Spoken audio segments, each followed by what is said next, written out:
বান্দার উপরে, আল্লাহ সৃষ্টির উপরে যারা জুলুম করে এরা হলো 3 নাম্বার জালেম। এটা কারা আবার? এদের পরিচয়টা কি?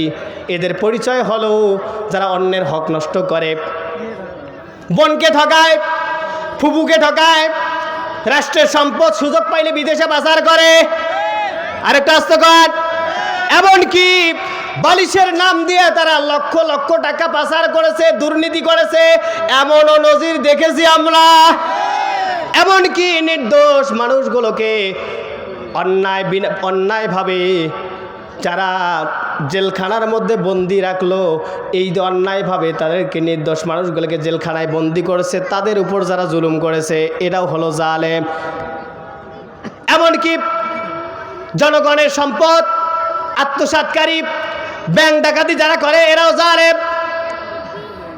এমনকি এই যে শীতকালে যুবকরা ব্যাডমিন্টন রাতে খেলে, কারেন্টের লাইন থেকে যে লাইনগুলো নিয়ে ব্যাডমিন্টন খেলে, বাল্ব জ্বলায়, এরা রাষ্ট্রের 18 কোটি জনগণের টাকায় বিদ্যুৎ উৎপন্ন হয়, এই বিদ্যুৎ থেকে চুরি করে যারা খেলা খেলে এরাও জালেমদের কাতারে পড়বে।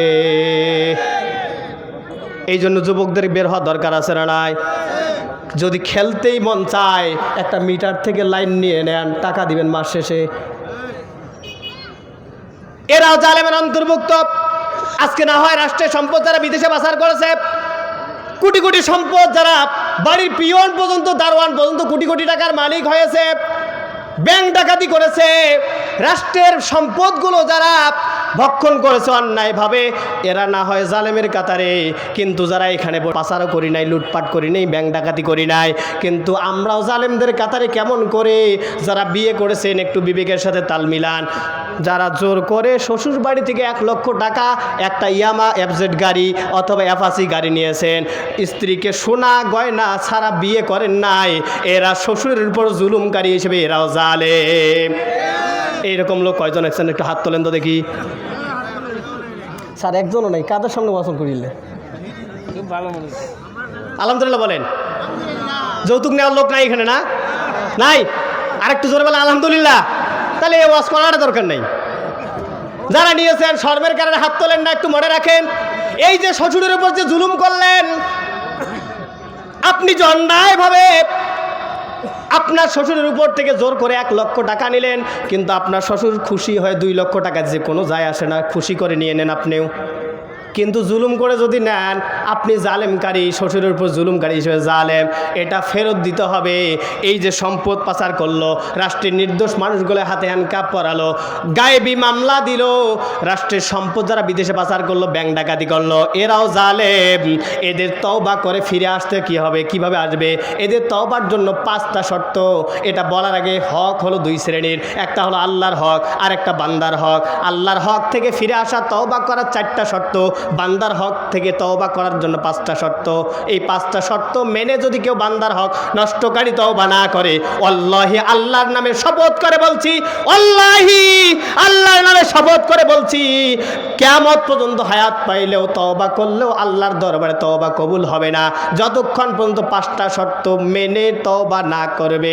তার মধ্যে নাম্বার 1 নাম্বার শর্ত হলো বান্দার হক আগে ফেরত দিতে হবে। কি করতে হবে? কি করতে হবে?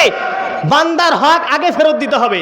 তাহলে এখন আসেন, যারা রাষ্ট্রীয় সম্পদ পাচার করছেন, রাষ্ট্রের সম্পদগুলো দেশে ফিরিয়ে দেন, তারপর জনগণের কাছে মিডিয়ার সামনে এসে ক্ষমা চান, না হলে ক্ষমা করবেন না। জনগণ যতক্ষণ ক্ষমা করে নেই, আল্লাহি আল্লাহ ক্ষমা করবেন না তাদেরকে।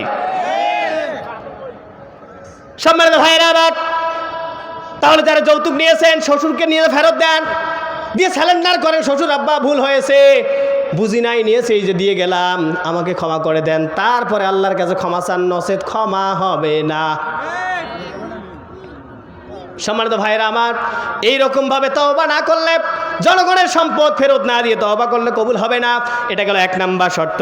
2 নাম্বার শর্ত হলো আপনি যে অন্যায়টা কাজটা করেছেন, এই কাজটা পরিহার করা। 3 নাম্বার শর্ত হলো লজ্জিত হওয়া, আল্লাহর কাছে ছোট হওয়া, আল্লাহর কাছে বলা। 4 নাম্বার হলো ভবিষ্যতে আর না করা, এই ওয়াদা করা। 5 নাম্বার শর্তটা হলো আপনি সঙ্গে সঙ্গে একটা ভালো কাজ করবেন, আর এই ভালো কাজের মাধ্যমে অন্যায়টা আল্লাহ পাক দূর করে দিবেন। সুবহানাল্লাহ বলেন।